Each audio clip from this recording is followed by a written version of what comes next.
Hi, it's Lonnie D'Amicis for Planetary Calendar, back with another weekly forecast, this time for July 19th through July 25th. And on July 19th, we have that lovely sun trine moon. Ralph lobbied to have it be a white circle day, but I had to nix it because of that void of course. And that void of course is a valid void of course because the moon is in Scorpio when it goes void, and that's not a rulership or exaltation of either the moon or Jupiter. That was the other one that the moon is comfortable in those signs and doesn't mind being void of course as much. And so we have not only the void of course from early morning till mid-afternoon, but we also have the planets Mars, Venus, and Jupiter below the number.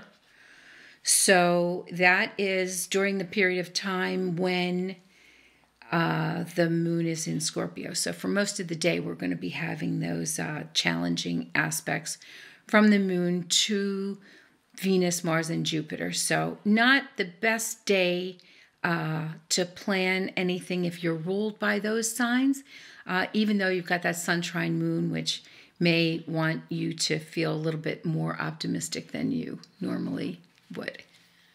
On the 20th, we have a white circle day. We've got a lovely Mercury sextile Uranus.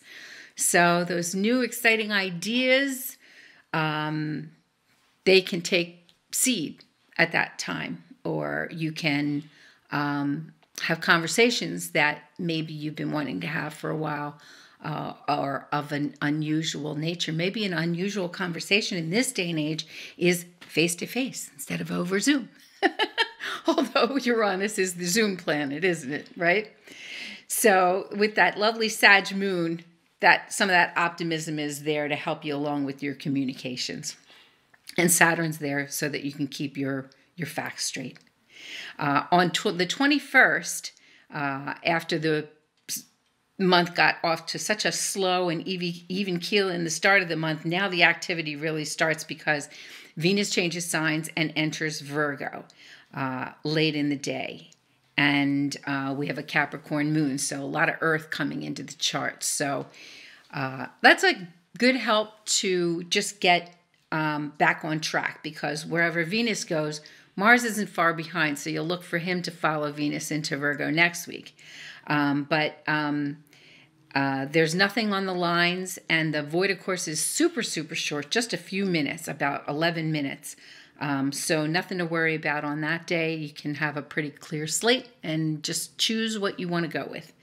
On the 22nd, we have the sun entering Leo. Summer really in full swing, right? Sun in its ruling sign, Leo.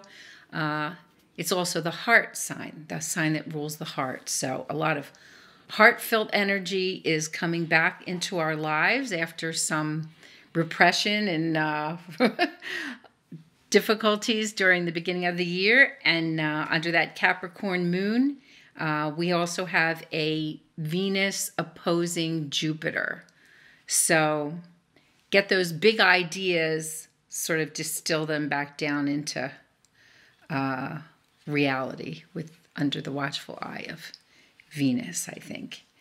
That full moon is that Leo Aquarius full moon. So that's always entertaining. You know, Leo is that warm as the sun gets, and Aquarius is as cold as it gets. And so this opposition to me is one of the more profound oppositions. There's some oppositions that, you know, at least there's some kind of commonality or communication or some energy that ties the sun and the moon together at that full moon. But this one is really, the moon trying to put out the light of the sun, and that can really stir up some inner conflict, emotional conflict. So try to stay on an even keel. The moon is also void of course all day. So this is a day, if you can take that day off, or you can try to find some time to meditate alone. We've got that Neptune and Pluto well aspected above, so you may be able to do something like that to kind of set your own inner emotional needs.